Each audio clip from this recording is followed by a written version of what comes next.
Hello and welcome to Telesur. I'm Carla Gonzalez and this is Interviews from Quito, the program where we explore the biggest challenges ahead in the country and in the region. In today's program, we look at poverty in Ecuador and the fact that it has risen. According to a recent report by the Statistics and Census Institute, the government of Lenin Moreno has taken strong austerity measures in the country. Are these directly affecting the social programs to combat poverty? And after years of lowering poverty, what is the government doing wrong now that it has been in power for the last year? To look at this, we have Pedro Paez, director of the Institute for Economic Research of the Catholic University and professor at the Central University here in Quito. But first, let's take a look at this video. Ecuadorian authorities and the Eurasian Economic Commission met in Quito, where they discussed ways to strengthen commercial ties between Ecuador and the country members of the Commission. The Foreign Ministry said that 97 national products are being exported from Ecuador, such as banana, coffee, and flowers, among others. In 2017, Ecuador exported $872 million and imported $160 million, meaning that our trade balance was positive, with a surplus of $712 million, and the most important thing, 610 companies are already exporting. However, extreme poverty is on the rise and has been highlighted in a statement published by Ecuador's National Statistics and Census Institute.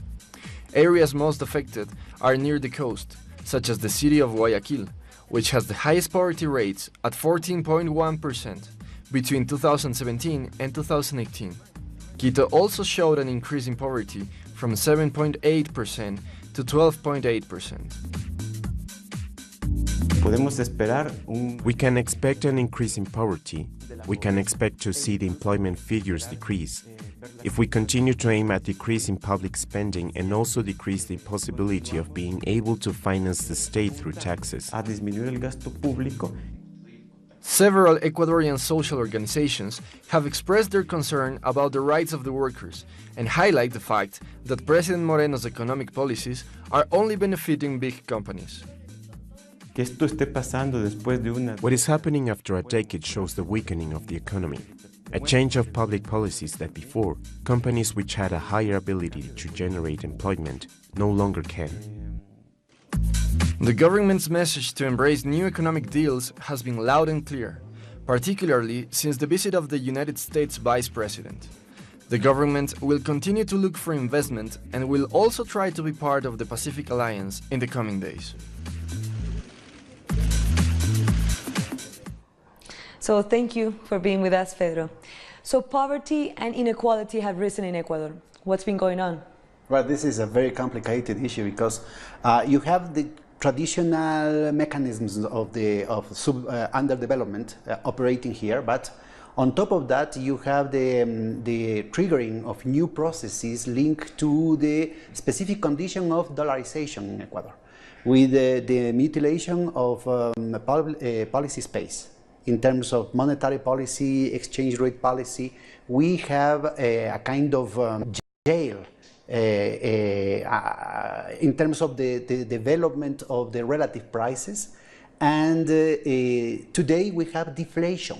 And that is a very, very significant issue. It is not a symmetrical situation with respect to inflation.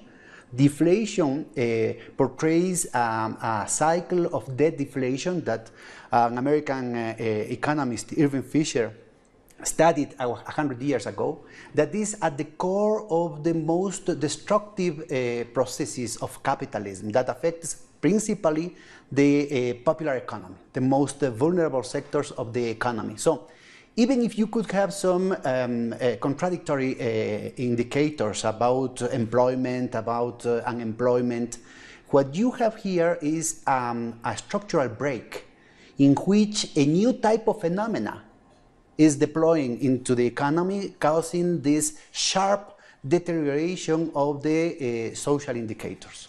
Yeah, because let's look at the figures. We have from December 2017 to June 2018, poverty measured by income, it actually went from 21.5% to 24.5%, and extreme poverty also rose from 7.9% to 9%.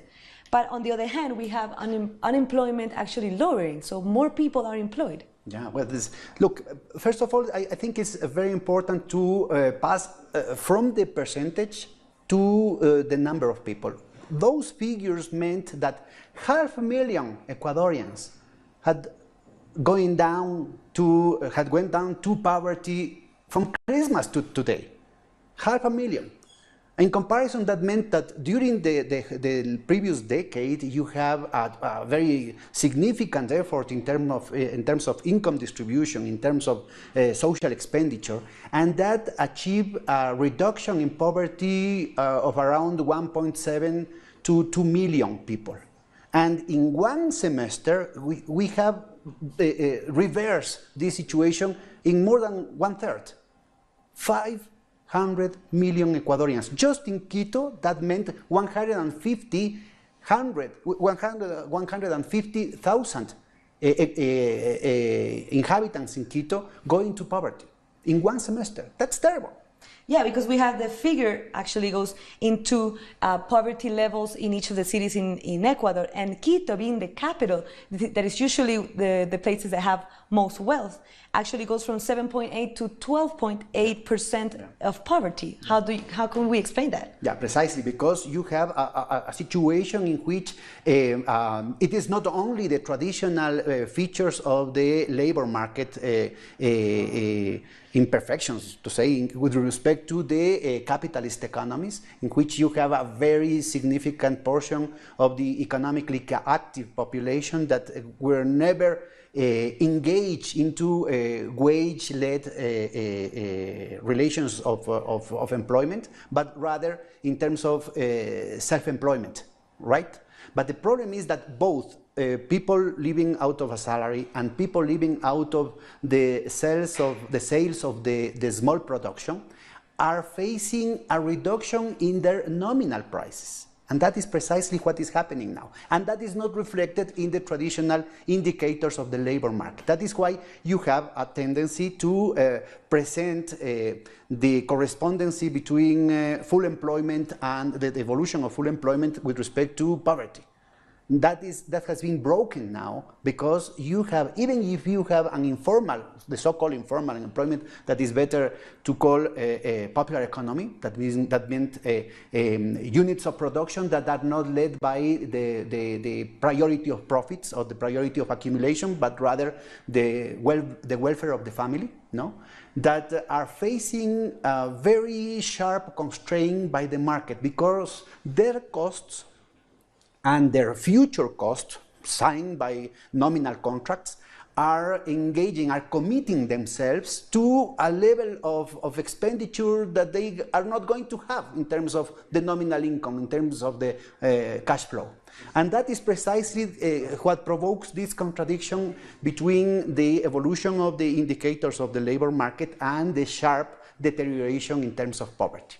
So, speaking in a regular language so people can understand, if more people are being employed, but they are going to these informal jobs, this popular economy, is that good for the economy, for the small-scale economy, large-scale economy? How does that impact? Unfortunately, no, because it is the case that they have been reinstalled in a very precarious situation, with a lack of productive assets, with lack of means of production, with a very narrow access to technology, very narrow access to, the banking system, the means of payments, the provision of liquidity, and that is precisely what is happening now.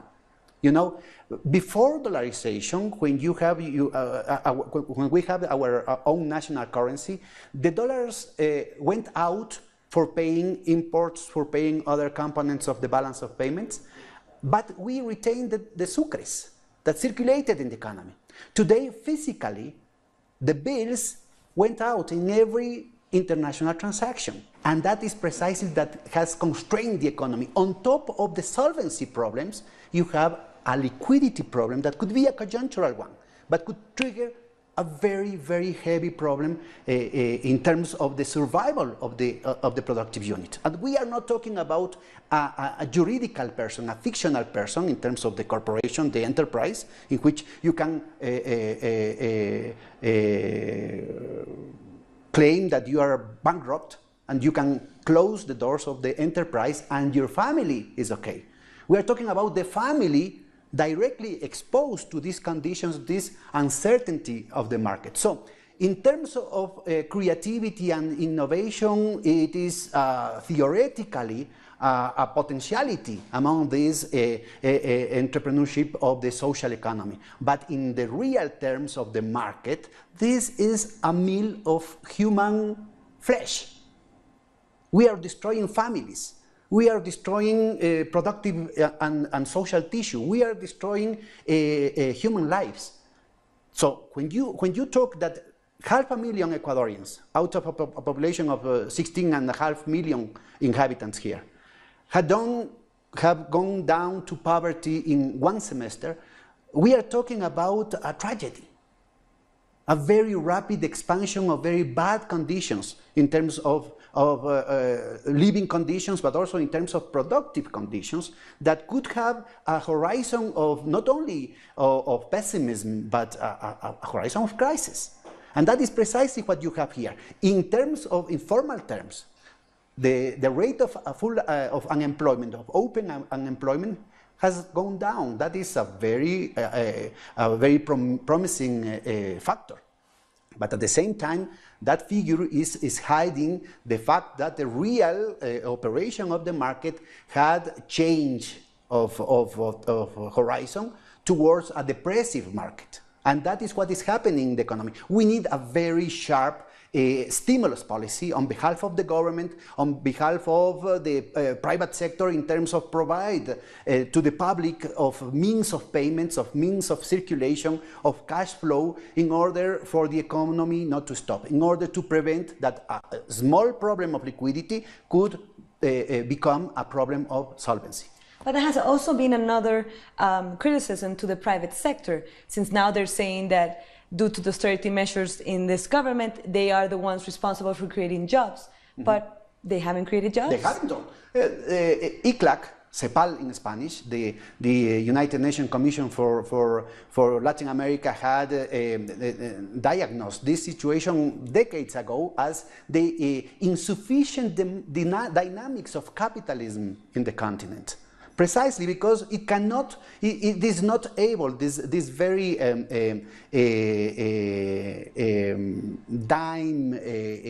vitality of capitalism in Latin America, with the very narrow internal markets, had not provided enough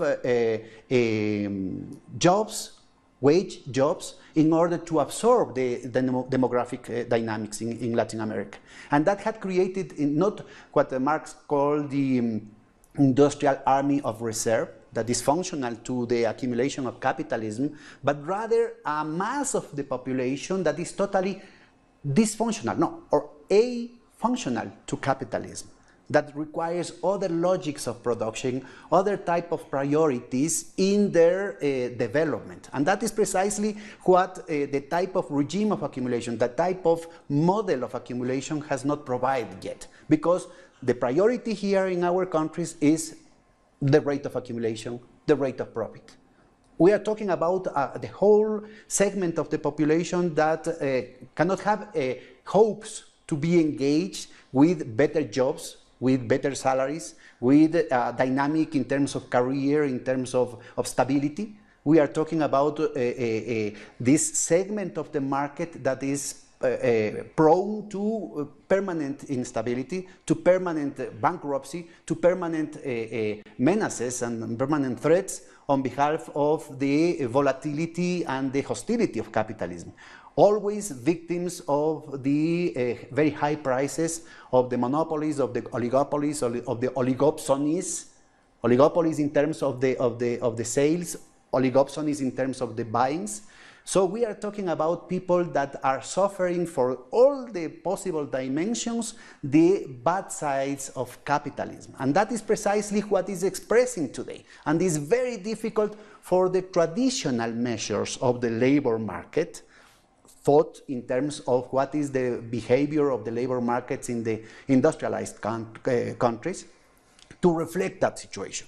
because we are talking about a new dynamics in which the problems of liquidity, and more specifically in the case of Ecuador, under dollarization, the lack of liquidity over some channels in terms of distribution, in terms of production, in terms of geography, that are the more vulnerable sectors of the economy, for example, in terms of the indigenous communities, in terms of the Montubio and the Afro descendants in Ecuador, are precisely the part of the population more impacted, more hit by the force of this type of depressive cycles of the underdeveloped capitalism. So that is why it's so important, for example, today to have the access to the new technologies of information and communication in order to provide other means of payments. For example, to irrigate the markets through the digital currencies. Unfortunately, the digital currencies has been given as a kind of monopoly, as a kind of cartel to the big banks. And they don't have any incentive in order to democratize these possibilities for the people to make a business, to defend the economies of their families and their communities with these new technologies, because they pretend to consolidate their power, their market power, in order to cash the profits of these new possibilities. So instead of these technologies being an alternative for the population, has become a new mechanism to exploitation of these economies that are already beaten by the depressive cycles of the market. So monopolies, the lack of policy space of the government, the threat of the return of neoliberal policies with the fiscal adjustments. Could you imagine, on top of this situation of very sharp deterioration of the social conditions, for example in Quito, you have announcements of firing 70,000 public servants. Sector workers. Incredible. Especially since people were talking about the idea that the public sector was the biggest employer of the country. Well, that is not true. Actually, the statistics show that in the last decade and a little bit more, the responsibility of providing new jobs in the economy has risen, on behalf of the public sector, has risen from 8.1 to 9.7%.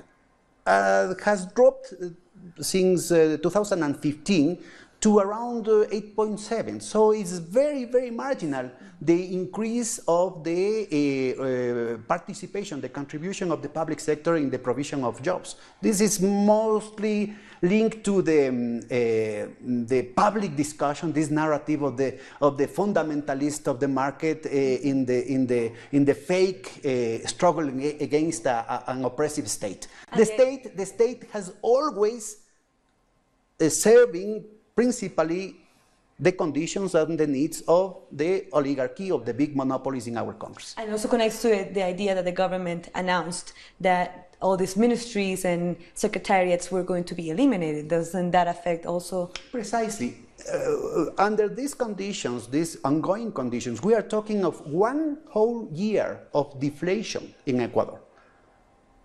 And instead of a warning, both for the policy-making sector, but also for the academia, we have a permanent silence about this type of situations. There is a suppression of the debate in Ecuador. But this is very, very dangerous. Very dangerous because it is not a soft recovery after a deflation. In the case of Germany, that meant Hitler. You know, in Germany, during the 20s, they had hyperinflation. A very paradigmatic hyperinflation during the Weimar Republic. And that didn't provoke the breakdown of the moral reserve of the society, as did, in effect, the recessive policies, the austerity policies that Peter Brüning deployed during the 30s, that immediately rose the participation or the sympathies of the population towards the Nazi party that led Hitler to power. So we are talking about this type of dangers for the economy. You don't have, in terms of the individual, you don't have a clear conscience of which is the cause of your economic tragedy, of your social tragedy, of your family's tragedy. And that provokes or that triggers anger without a real objective that could construct, for example, a social movement or a political movement. That could only create a condition of disintegration of the society. And that is precisely why we need to provoke a public debate, and then I congratulate you for bringing this theme to the discussion, because it is totally absent in the academia and totally absent in the policymaking circles. It is important today to deploy a very sharp stimulus in terms of the demand, in terms of redistribution of income, of redistribution of productive capabilities, but immediately a redistribution of the possibilities of liquidity. Electronic currency. The possibility of a strategic alliance between the public sector sovereign system of credit with the financial popular initiatives like the sparkasses, the credit unions, the financial cooperatives, in order to irrigate, to increase and to improve the capillarity of the circulatory system from the territory, from the community, in order to prevent that this problem, these conjunctural problems of liquidity could become something much serious, like what it is a symptom today, this very sharp deterioration of the social conditions. But all of this discussion, all these problems and ways to look at this as happening right now, also happened during the last government. But when they left, when the government of Rafael Correa ended 10 years of ruling in Ecuador, the figure that they were showing to the world was that they lifted out of poverty almost 2 million people. So what happened now? What is the difference between the two governments? What is the change in their perspective of fighting poverty? Well, this is part of the problem comes from the change in the economic policies. It is a very evident change in the orientation towards a much more neoliberal, much more orthodox economic policy. And that had a very clear effect in terms of these indicators that are not unique. It is a systematic, is a kind of congruent battery of indicators that, for example, it is not only the level, the incidence of poverty, but it's also the gap of poverty. That means the difference between the average income of the poor people with respect to the line of poverty, the threshold of poverty, that had arisen also from, that has during the previous decade has dropped from 15.3% to 8%, but during the last semester had jumped again to 8.8%. And there is another indicator that is the indicator of severity of poverty, how deep your immiserizing condition has become. And that has also increased. During the last semester has increased from 4.2% to 4.6%. That implies that not only that the number of poor people has increased, but also the conditions of the poor people had deteriorated very sharply during only 6 months. That is an indicator of the deep phenomena that is going on in the functioning of the economy. The market economy cannot be left alone with this type of evolution. It is fundamental to intervene and to transform these dynamics before it becomes catastrophic. It's interesting that you were talking about the discussion that the academia has, that it's happening in the media as well. We saw some headlines in in the media in Ecuador that they were reporting on this report that the Institute of Statistics and Census reported just only on July 2018, Yeah. June 2018, I'm sorry. And it was very interesting to see that El Telégrafo, one of the media here in Ecuador, was pointing out that INEC updates figures of employment and poverty. It doesn't say in their headline poverty has Unfortunately, risen. all the debate, both the political debate but also the academic, the scholar debate, has been contaminated by political polarization in the dispute for the leadership. So that is why it's so important. Part of the problem was the response of the last government to the drop of the oil prices.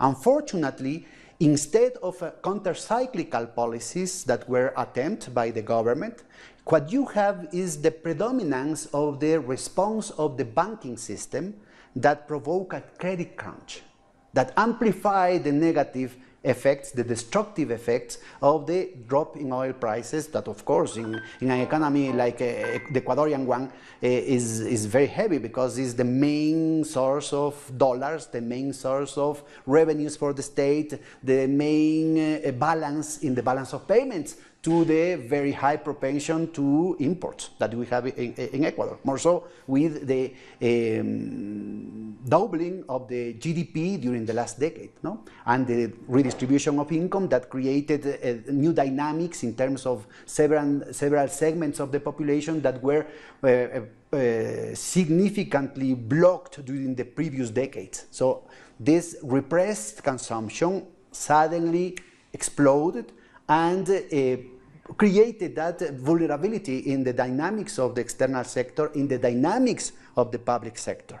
So what happened was that you didn't create the foundations for the sustainability of the new model of the economy, including redistribution, including the production of the construction of new infrastructure, the productive capabilities, the change of the energy matrix, the incipient changes, transformations of the productive matrix. So what we need now is to continue deepening these transformations, these positive transformations, in order to create those conditions. If you do not discuss this in the policy-making circles, in the academic circles, but also among the entrepreneurial circles, you don't have the repertoire of possibilities, and you remain a prisoner of your own artificial impossibilities, no? And that is what is happening now. The only possible horizon that Ecuadorians should have, according to the media, according to the predominant narratives in the academia, is to return to the orthodox policies, the unique technical measures. But those unique, between quotes, technical measures retain Ecuador trapped into a situation that during 25 years, the personal GDP, the per capita GDP dropped. We only have in 2004 the per capita GDP of 1981. And in Ecuador, the discussion is to return to this era. By the contrary, we need to transform our economy in terms of endogenizing prosperity, endogenizing the conditions of living that could open the doors for creativity, for initiatives, for every family to defend their economy, building conditions with the rest of the community for a sustainable development. And that is precisely what we have attempted during the previous 10 years, and there is no reason to transform this. Unfortunately, we are in the middle of a continental agenda of the restoration of the conservative agenda, the neoliberal agenda, that is going to provoke in very short time a new cycle of the external debt. We are reproducing exactly the same pattern that we had during the 70s with very low international rates of interest that trapped both the public and the private sector in a race to engage in credits that, when the United States Federal Reserve increased the interest rates, became a lethal weapon against the development of the economy, both in the private and in the public sector. We have interesting years ahead and a lot of discussion to do on this topic as well.